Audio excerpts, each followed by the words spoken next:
Well, good morning, brand image, customer experience, customer engagement. Well, I promised you a couple of videos ago that we'd been out and done a mystery shop in the country store. And I thought I'd break it down, and it's going to be a two-part. Now, fundamentally, this isn't about the business we went and had a look at. This is about any business. So I've tried a little bit diplomatic, I suppose, in a way. Now, when you look up a business, there's several ways you can look a business up. Now think about this with your business in mind. So as I ask the questions, think about your business. Now, your customers can look you up. Now that's online, the World Wide Web. They can type in your store name and they can have a look at you.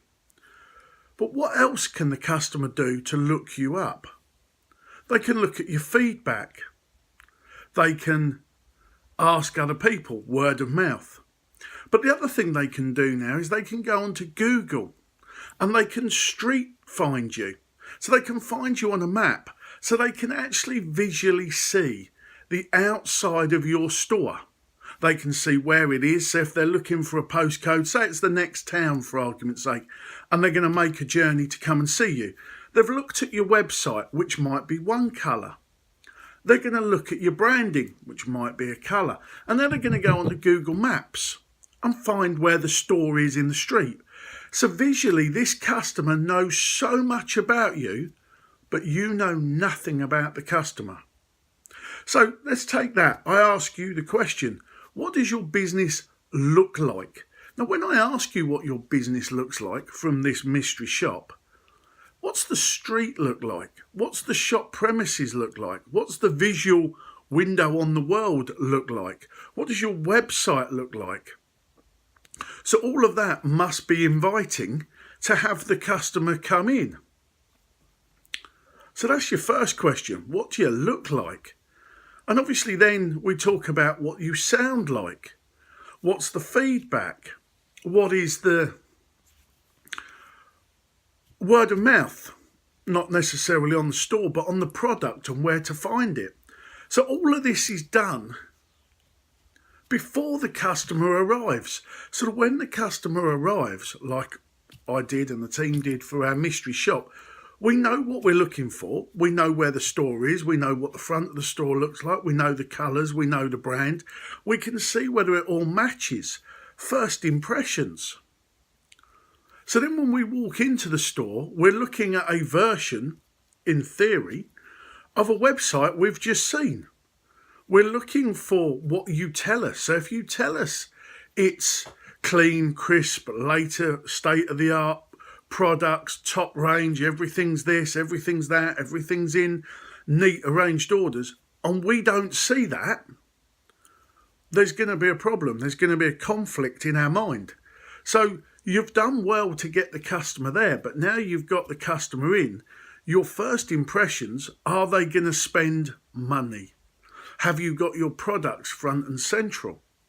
Now, when we did this mystery shop, obviously we went in slightly differently. We went in on behalf of the brand, looking at what the shop had done. Now, we could see there online. We obviously knew they stocked that product because the manufacturer and the brand, they'd done an agreement to stock it, to promote it. So we kind of knew what their website said. We knew that they'd have the point of sale material. We knew what they were doing with it. But when we got in there, it was slightly a bit of a muddle.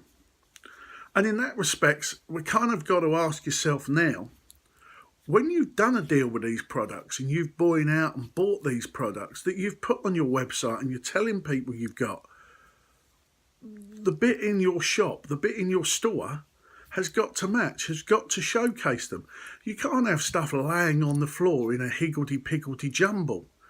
You know, yes, if that's some antiques thing and that's what you do, but if you're high street fashion, everything's got to be pristine. Everything's got to be on shelves with point of sale. And even down to the fact that the supplier supplied you hangers to hang their brand of clothes on so that they look right. And the sizes are there. So when somebody takes them off, if you haven't got time to go and, that's going to confuse customers. Now, the question I ask you, you are a customer. I know you're a business owner, but you are a customer. So you're a customer of other brands and other stores. Understand what niggles you and what you like, and then step that into the shoes of the people coming to you. So as we move on with the video and we talk about internally in the store, we're going to have to understand what it's like being in your store. Now, we've spoken about what it's like being outside.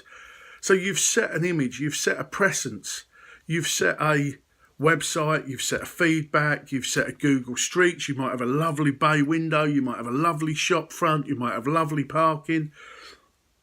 It might all be perfect, but does it match the website?